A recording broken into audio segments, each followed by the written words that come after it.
Have you ever tried to blend with colored pencils or markers and it just doesn't look right? Well, today I've got some tips for you.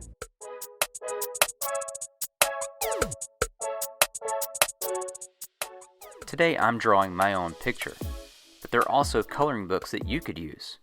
Here's a couple you might want to try.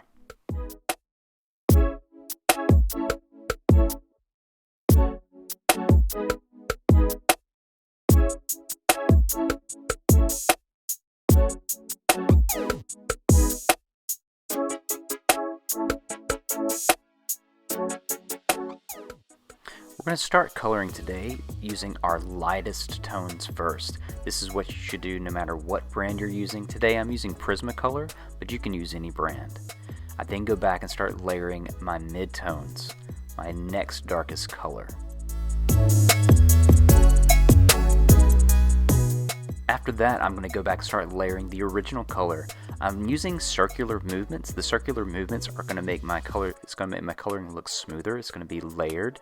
You won't see as many streaky lines if you color in circles on your additional light layers.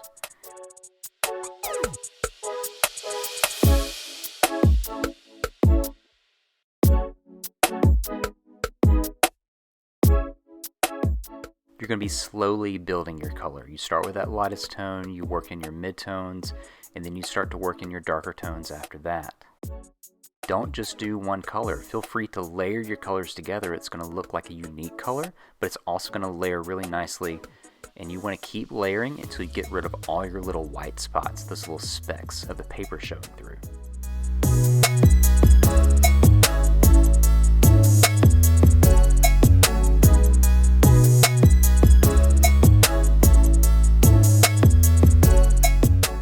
Because I'm using Prisma, it has something special. There's a Prismacolor colorless blender. You can use that on top of all your colors to make all those little white specks that are still remaining go away. But you have to have all of your coloring done before you do this, otherwise it won't push around right.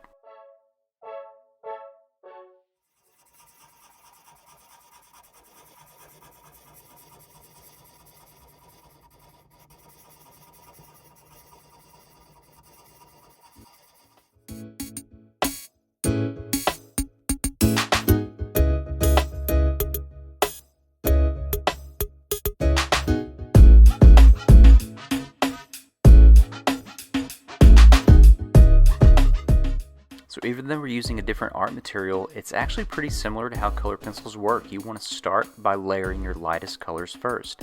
Now with these alcohol markers, you can make darker tones with the same color. And you can do it with colored pencils too, but now I'm starting to layer in my midtones, and that's going to give me more vibrant color.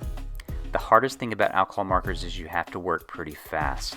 So they do evaporate pretty quick, but the wetness of the alcohol markers is what makes it blend together. So if they start to dry out a little bit, don't stress out, because as you add your additional layers, it'll reactivate the previous layer, so the blending will happen a lot easier than you might think. But hey, it takes some practice, so don't get too stressed. I'm still learning too. I went back and started adding the purple on top of my blue because I didn't like the blue color because it didn't match the colored pencils. I probably could have still gone back and add some more to make it match even better.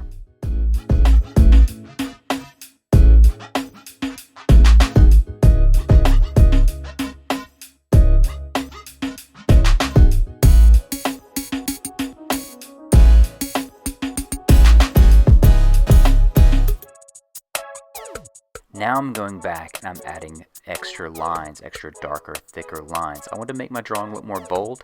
And you know, you don't have to do this just to your drawings. You can do this to your coloring books too.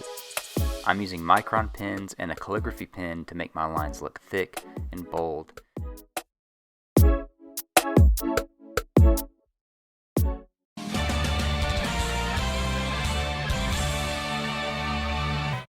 That's it for today. I hope these blending and shading tips are going to be helpful for you when you are coloring. If you use these tips, please share them with Create Art with Chris at Instagram.